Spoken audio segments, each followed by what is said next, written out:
Good evening. My name is Daniel Huizar, and this is my second presentation on the Romanian language. And I'm turning this one in just in case my first one was not working properly with the audio. I'm unsure if that was just on my end or if that was a problem with the video. So I'm restarting just to make sure that you have a full presentation where that you could hopefully you'll still accept even though it's past the deadline. But yes, I did the Romanian language. So little facts, starting with history of Romanian. It is an Indo-European language. It's a member of the Romance languages, along with Italian, Spanish, Portuguese, and French. And about over 40% of it is strictly connected to Latin roots, and it's very Latin and very heavily Latin influence, and it originated somewhere between the 4th and 7th century. Is also very heavily influenced by Slavic cultures and the dialects that surround it. So Bulgaria, Ukraine, Russia, it's very close proximity to those Slavic countries, and it has so that can be seen through some of its language. And worldwide, there's approximately 24 million Romanian native speakers in the world. So not the biggest language, but still pretty sizable. Some interesting characteristics is that it's a subject verb object language, SVO, and something that makes it very unique and sets it apart from basically all other languages is that it has three genders: masculine, feminine, and neuter. And like I mentioned before, it is Latin and Slavic influence. So it's very beautiful sounding. It's a very beautiful combination, in my opinion. Um, it's a big reason why I chose it in the first place.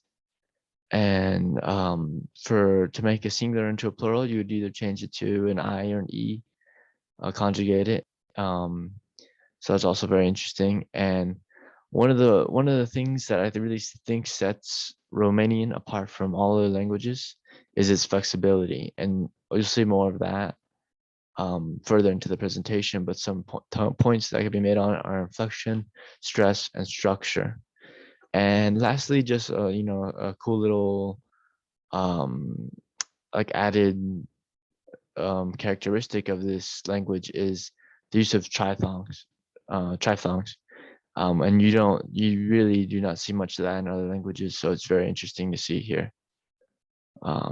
But starting with syntax, as mentioned before, it's a subject verb object language, and this could be seen with just a very simple sentence. And I'll try my best with enunciation, but though I'm not a native speaker and I might not be the best.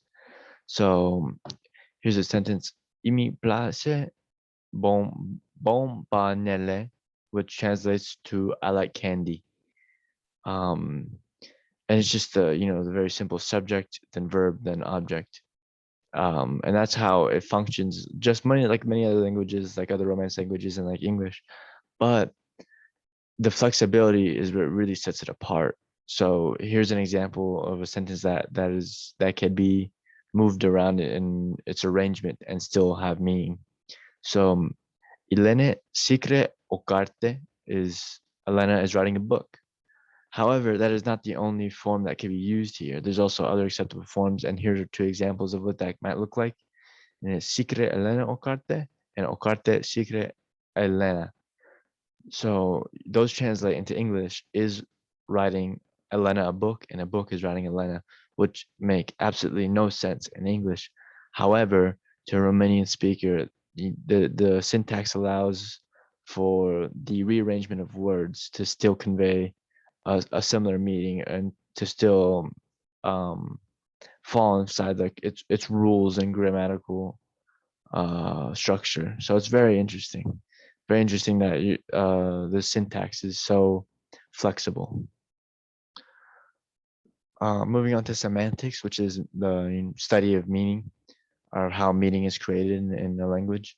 So just very quick examples of high and low frequency synonyms, which show that which have these are two words that have the same meaning, but they're separated into one word is used at a much higher rate than the other word, so much more commonplace in the language.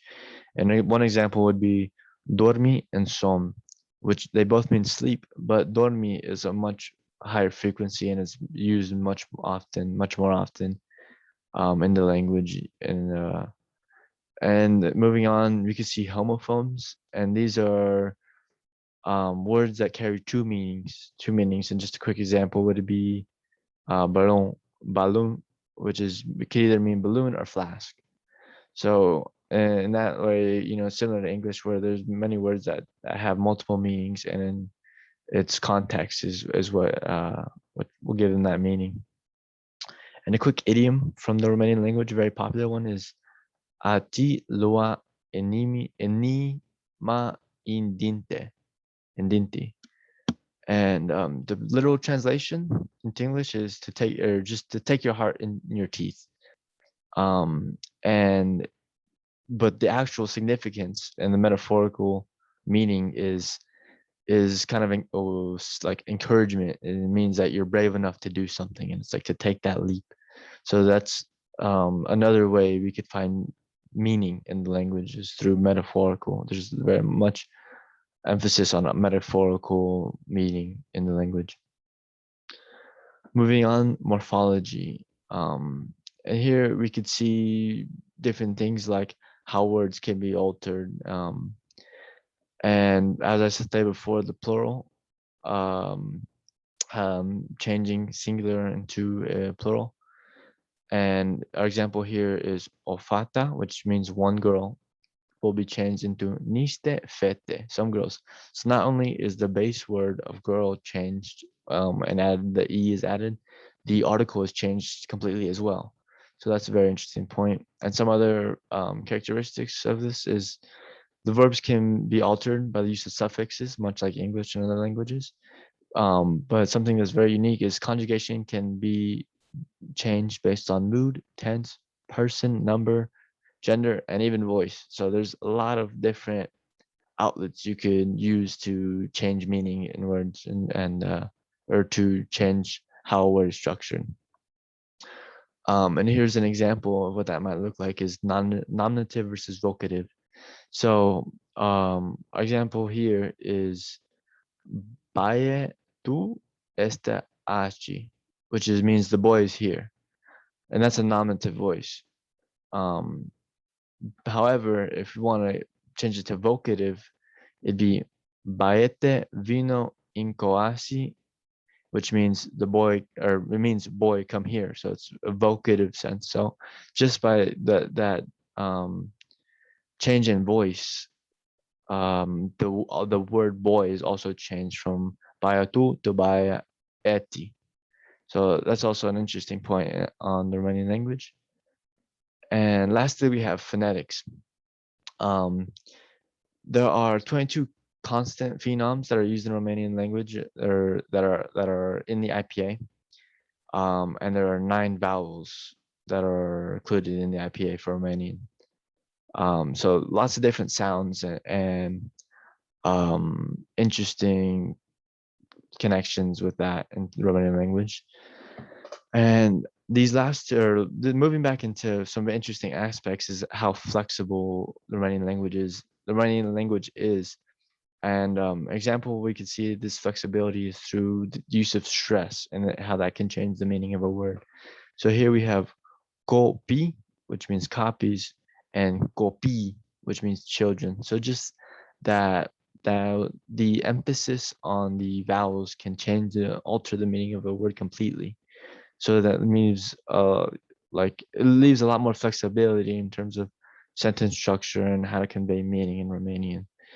And lastly, the use of triphthongs. And this is a very interesting addition because you don't really see much of this in other languages.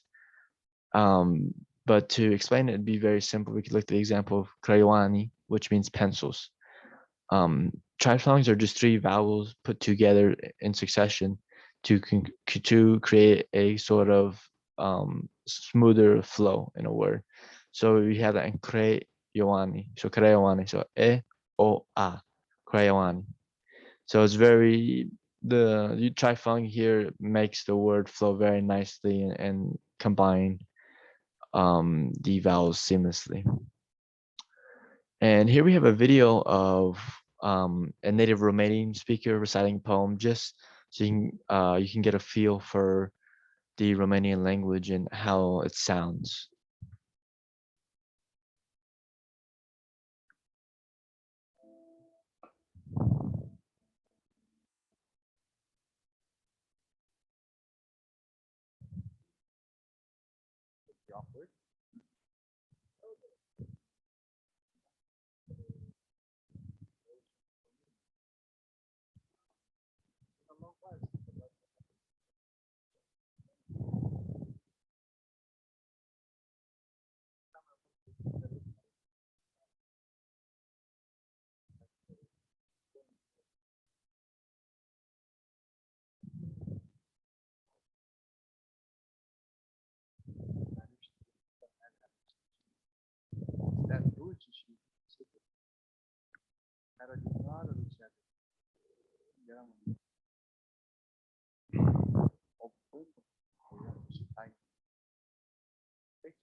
All right.